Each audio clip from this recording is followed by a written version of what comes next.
জানের বদলে জান দেওয়া, এই মাসালাটা অতি প্রয়োজনীয় একটি মাসালা। জানের বদলে জান দেওয়া, জানের বদলে জান কি দিয়ে দিবে এবং কিভাবে দিবে, বা জানের বদলে জানের বিনিময়ে অন্য কিছু দেওয়া যাবে কি, এই মাসালাটা অতি প্রয়োজনীয় একটি মাসালা। অনেক সময় দেখা যায় জানে ফিরে আসে মানুষ নিজের অসুস্থতার দরুন, এমন অসুস্থ যে সকলের মুখে মুখে আছে যে সে আর বাঁচবে না। তো এমন রোগ থেকেও যদি আরোগ্যতা লাভ করে, অথবা সন্তান সন্ততি এমন অসুস্থ, পরিবার পরিজনে এমন অসুস্থ, অথবা আত্মীয় স্বজনের ভিতরে এমন মারিজ, এমন অসুস্থ, তো এই অসুস্থতা থেকে অথবা সড়ক রাস্তা দুর্ঘটনায়, এমন দুর্ঘটনা থেকে, ভয়াবহ দুর্ঘটনা থেকে বেঁচে আসে, তো এর বিনিময়ে জানের বিনিময়ে জান দেওয়া, যদি এমনটা হয়, জানের বিনিময়ে জান দেওয়ার দুইটা সূরত। এক নম্বর সূরত হলো, আমরা ভালো করে লক্ষ্য রাখবো, এক নম্বর সূরত হলো এই অবস্থায় যদি বেঁচে আসে, জানে ফিরে আসলো, জানে ফিরে আসার কারণে নিজের সন্তান সন্ততি, আত্মীয় স্বজন, পরিবার পরিজন, অথবা নিকট আত্মীয় কেহ জানে ফিরে আসলো, তো আরোগ্য লাভ করার পরে অসুস্থতা এমন মারিজ এমন বেশি, তার থেকে আরোগ্যতা লাভ করার পরে সে যদি ইচ্ছা করে, প্রথম সূরত হলো ইচ্ছা করে সে জানের বদলে জান দিবে, তাহলে জানের বদলে জান সে যে কোনো বিষয় দিয়ে দিতে পারবে। তো এই ক্ষেত্রে প্রথম সূরতে যদি সে ইচ্ছা করে জানের বদলে জান দিবে, তাহলে একটা মোরগ মুরগি দিলেও জানের বদলে জান দেওয়া সহি হয়ে যাবে, দুরুস্ত হয়ে যাবে। অথবা এর অন্য কিছু দেওয়ার এখতিয়ার করে, ইচ্ছা করে টাকা পয়সা দিবে, ফল ফলাদি দিবে, বা অন্য কিছু দিবে,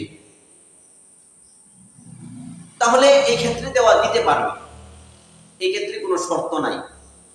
এটা হলো আরোগ্যতা লাভ করার পরে, ফিরে আসার পরে,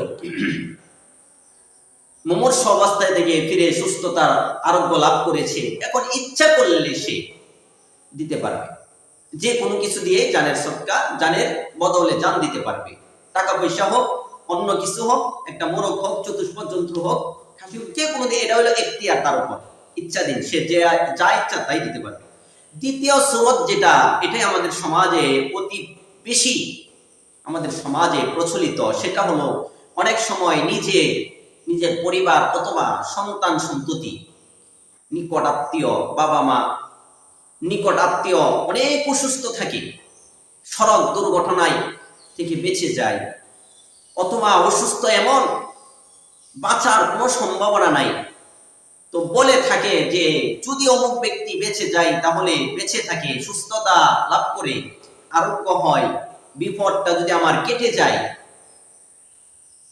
আমার অনেক বিপদ সেটা যদি আমার কেটে যায়, তাহলে আমি জানের বদলে জান দিব। অনেকে বলে থাকি আমার সন্তান যদি আরোগ্য লাভ করে, তাহলে আমি জানের বদলে জান দিব। এই দ্বিতীয় সূরতের ক্ষেত্রে মাসালা হলো, এই ক্ষেত্রে যদি আরোগ্য লাভ করবে, যদি করে, তাহলে আমি জানের বদলে জান দিব।